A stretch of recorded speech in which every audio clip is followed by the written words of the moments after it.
A hospital's environmental services staff are critical players when it comes to preventing infections. Creating and maintaining a clean environment promotes health and prevents the spread of disease. In fact, health and safety regulations require a clean and sanitary hospital. Why? To protect the health of patients and your own health. Invisible microscopic germs, such as bacteria and viruses, live all around us. These germs cause colds, flu, hepatitis, AIDS, and many other illnesses. The only way to control these microscopic germs and keep them from making people sick is to keep your environment and yourselves clean. You won't run the risk of bringing home germs and illnesses that can make your families sick. There are basic precautions that you should use at all times to prevent the transmission of diseases. Remember, it is important to protect yourself from contact with blood and body fluids, such as urine, feces, saliva, and vomit. Treat all blood and body fluids as if they could make you sick. Exposure to invisible organisms that live in blood and other body fluids can happen if your skin is punctured by a contaminated needle, razor, or other sharp item. You can also be exposed if broken skin, such as a cut, or mucous membranes are splashed with blood or bodily fluids. You will want to practice these 3 preventive measures when there is potential for contact with blood or other possibly infectious body fluids. Preventive measure number 1 is proper hand hygiene. Hand hygiene is the single most important step you can take to prevent the spread of disease. Proper hand hygiene will remove germs from your skin. There are 2 ways to clean your hands. 1. If your hands are visibly dirty or soiled, in other words, you can see blood or other body fluids on your hands, you must go to the sink and wash your hands using soap and water. 2. If your hands are not visibly soiled, you can use a hospital-approved alcohol-based gel or foam cleaner. Apply the product to the palm of one hand and rub your hands together, covering all surfaces of your hands and fingers until hands are dry. When wearing gloves, clean your hands as soon as you take those gloves off. If you notice a tear in your gloves, take them off and clean your hands. Always clean your hands before leaving the room. Follow this procedure when you need to wash your hands with soap and water. 1. Turn on the faucet and wet your hands with warm water. 2. Apply soap and vigorously rub your hands together for at least 15 seconds. 3. Use friction. Be sure to cover the front and back of your hands and in between your fingers. 4. Rinse under running water. 5. Dry your hands with a paper towel. 6. Use the paper towel to turn off the faucet. Wash your hands with soap and water before eating and after using a restroom. Preventive measure number 2 is the use of protective barriers, which reduce the risk of exposure to germs. Called personal protective equipment, or PPE, this includes gloves, gowns, masks, and eye goggles. Gloves are the most common type of protective equipment used in hospitals. Wear gloves in all situations where you may come in contact with blood or body fluids or contaminated objects. But don't let wearing gloves give you a false sense of security and think that you are protected from all germs just because you have gloves on your hands. Remember, dirty gloves spread germs, just like dirty hands. Change your gloves and clean your hands between tasks and before leaving each patient's room or between areas in the hospital that you clean. Change your gloves sooner if you see a tear. Remember, if you have on dirty gloves and you touch your face or clothes, you can spread germs onto yourself. Never reuse disposable gloves. Throw them away. Do not wear gloves in the hallways. Check your gloves and other protective clothing frequently. If you see tears or holes, remove the gloves, wash your hands, and put on clean gloves. If you are likely to come into contact with blood or body fluids, Wear the following in addition to gloves: a mask if your face could be splashed with blood or body fluids, eye protection if your eyes could be splashed with blood or body fluids, a gown if your clothing or skin could be splashed. Remove dirty protective clothing as soon as you can and wash your hands afterwards. There is a correct way to safely remove personal protective equipment to protect you, fellow workers, and patients from exposure to contaminated materials. First, take off your gloves. Grasp the outside edge near your wrist and peel the glove away from your hand, turning the glove inside out. Hold the used glove in your other gloved hand. Slide an ungloved finger under the wrist of the remaining glove. Peel it off from the inside, creating a bag for both gloves, and discard them. Second, take off your eye protection. Grasp the ear or head pieces with your ungloved hands and lift them away from your face. If they are reusable, place them in a designated receptacle for reprocessing. Otherwise, dispose of them. Third, take off your gown. Unfasten the gown ties and slip your hands underneath the gown at the neck and shoulders. Peel the gown away from your shoulders. Slip the fingers of one hand under the cuff of the opposite arm. Pull the hand into the sleeve, grasping the gown from inside. Reach across and push the sleeve off the opposite arm. Fold the gown towards the inside and fold or roll it into a bundle. The clean interior of the gown should be visible.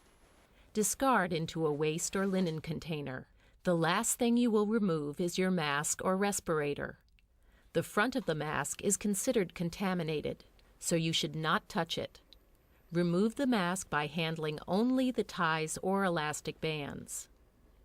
To remove a respirator, lift the bottom elastic over your head first. Then remove the top elastic, moving slowly so you don't snap the respirator off your face. If you are wearing a respirator, remove it outside the room after the door is closed. Bag up any used protective equipment and dispose of it in your hospital's biohazardous or infectious trash. Prevention measure number 3 is the proper disposal of sharp items, which are often simply called sharps. Environmental services staff must be careful to prevent injuries from needle sticks and other sharp instruments that can penetrate the skin, such as scalpels or razors. A sharp is contaminated if it has been in contact with blood, body fluids, or body tissues. Needle sticks often occur when environmental services workers are handling trash and dirty linens. Needles can easily become entangled in soiled linen or wind up in red bags or in the regular trash. Doctors and nurses should dispose of sharps in a clearly marked, puncture-proof, leak-proof, biohazardous container. If you find a needle or sharp that has not been properly disposed of, follow your hospital's policy. Never put your hand inside any container that contains needles or other sharp objects. If an exposure occurs, immediately wash needle sticks and cuts with soap and water. Flush splashes to the nose, mouth, or skin with water.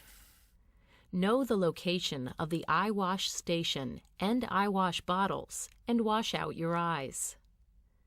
Next, report the exposure at once to your supervisor. A medical professional may recommend treatment, and it should be started as soon as possible. When medical staff know or suspect that a patient has a disease that is easily spread from person to person, they will recommend extra precautions. In those cases, a patient's room will be marked with an isolation sign on the door. Environmental services staff must appropriately clean these rooms, following hospital policy. If a patient has a disease spread by airborne germs, keep the patient's room door closed and wear a special mask, also called a respirator, provided by the hospital. If a patient has a disease transmitted by a contact germ, wear gloves and a gown, treat bed linens, clothes, and wound dressings as infected material, and remove your gloves and gown before leaving the room. Don't touch anything else until you clean your hands. If a patient has a disease caused by droplet germs, wear a surgical mask when in the person's room. Proper cleaning and disinfection can prevent the spread of germs. To do that, however, it's important to go beyond only cleaning what appears soiled or dirty. Something can look clean and still be contaminated with germs. Treat all linen as potentially infectious. When removing linens from a patient's bed, roll the sheet from one corner into a bundle. Roll up dirty linens rather than shake them, which can release germs.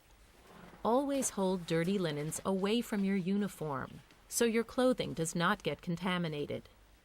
Bag up contaminated laundry or place it in an appropriate container. The procedures we discuss here are based on government guidelines for creating and maintaining a clean environment. You should know and follow specific facility procedures taught at your hospital. Disinfecting means using chemicals to kill germs. Disinfect whenever an area has a high concentration of dangerous germs and the possibility they will be spread to others. Even surfaces that look clean can still have many infectious germs on them, and these germs can live for hours or even days in the right conditions, giving plenty of time for people to come in contact with them. Disinfectants are chemicals with ingredients that destroy bacteria and other germs. Thorough scrubbing is necessary for all environmental surfaces being cleaned in patient care areas. Follow your hospital's schedule for cleaning and methods of decontamination. It is important to clean high-touch surfaces, such as call lights, bed controls, side rails, overbed tables, doorknobs, buttons on the elevators, and phones. Change cleaning rags and sponges frequently, as specified in your hospital's policy. You should change mop heads, cleaning cloths, cleaning rags, and cleaning solutions after every third patient room. Change mop heads and water after the cleanup of each room with a sign indicating it is an isolation room. Also, never carry food or drink on your cleaning cart because potentially infectious material may be present. Cleaning biohazardous substances. Know how to respond to spills of biohazardous substances such as blood or feces. If a large amount of blood or body fluids must be cleaned up, do it as soon as possible using this procedure. 1. Assemble your supplies. You will need gloves, gown, mask, eye protection, paper towels, red biohazardous bags, and the disinfectant used by your facility. If your facility uses spill kits, use these according to the instructions in the kit. 2. Wash your hands, put on your gloves, and wear the gown and/or mask if splattering or soiling is likely. 3. Wipe up the spill with dry paper towels. 4. Place the paper towels in a red biohazardous bag or appropriate labeled container. 5. Apply disinfectant to the area, following the directions on the label. Follow your hospital's procedures for disinfecting and proper disposal of cleaning materials. 6. After removing your gloves and disposing of them in a biohazardous waste container, wash your hands with soap and water. If you use any non-disposable items to clean biohazardous substances, they must be cleaned and disinfected as soon as possible. Follow your hospital's procedures.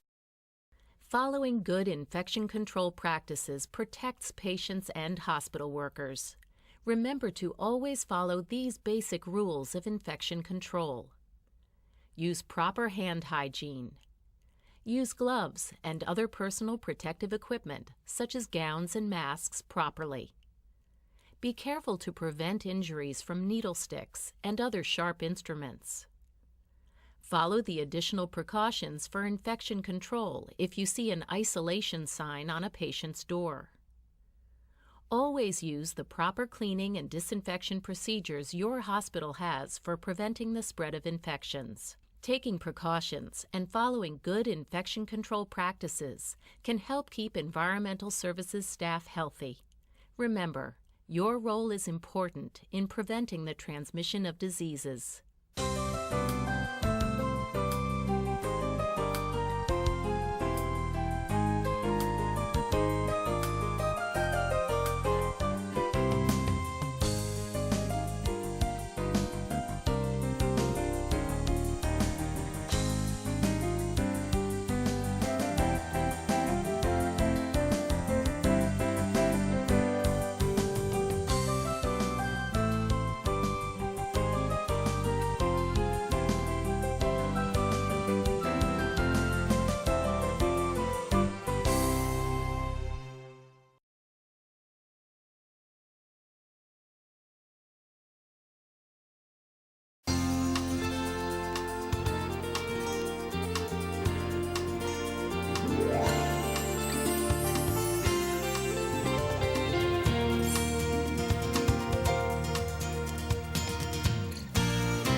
El grupo de empleados de servicios ambientales de un hospital es un elemento básico relacionado con la prevención de infecciones. La creación y el mantenimiento de un ambiente limpio promueven la salud y previenen la propagación de enfermedades. De hecho, las normas de salud y seguridad exigen hospitales limpios e higiénicos. ¿Por qué? Para proteger su salud y la de sus pacientes. Los gérmenes microscópicos e invisibles, tales como las bacterias y los virus, viven en nuestro contorno. Dichos gérmenes ocasionan resfriados, gripes, hepatitis, sida y muchas otras enfermedades. La única forma de controlar esos gérmenes microscópicos y evitar que ocasionen enfermedades es manteniendo el ambiente y nuestra persona limpia. De esa forma no correrán el riesgo de llevar a sus hogares los gérmenes y enfermedades que puedan dañar a su familia. Hay precauciones básicas que deben utilizar en todo momento para prevenir la transmisión de enfermedades. Recuerde que es importante que se proteja del contacto con sangre y con fluidos corporales tales como orina, heces, saliva y vómito. Trate a la sangre y a los fluidos corporales como si pudieran enfermarlo. Si una aguja contaminada, una navaja o cualquier otro objeto punzocortante ulcera su piel, puede quedar expuesto a los organismos invisibles que habitan en la sangre y otros fluidos corporales. También existe riesgo de exposición si salpica con sangre u otros fluidos corporales alguna herida o cortada sobre su piel o alguna membrana mucosa. Si existe riesgo de contacto con sangre u otros fluidos corporales infecciosos, lo mejor para usted es practicar las siguientes 3 medidas preventivas. Deberá practicar estas 3 medidas de prevención cuando haya contactado con sangre o con otros fluidos corporales posiblemente contagiosos. La primera medida preventiva es la higiene adecuada de las manos. El que practique la higiene correcta de las manos es primordial para prevenir la propagación de enfermedades. La higiene correcta de las manos eliminará los gérmenes de su piel. Hay 2 formas de lavarse las manos. La primera, si sus manos están visiblemente sucias o contaminadas. En otras palabras, si tiene sangre o fluidos corporales sobre sus manos, debe ir al lavamanos y lavarlas utilizando agua y jabón. La segunda, si sus manos no están sucias a la vista, puede utilizar un limpiador en base alcohólica y aprobado por el hospital, ya sea en gel o en espuma. Aplíquelo en una de las palmas y frote ambas manos cubriendo todas las superficies de estas, incluyendo los dedos y hasta que sequen. Si utiliza guantes, lávese las manos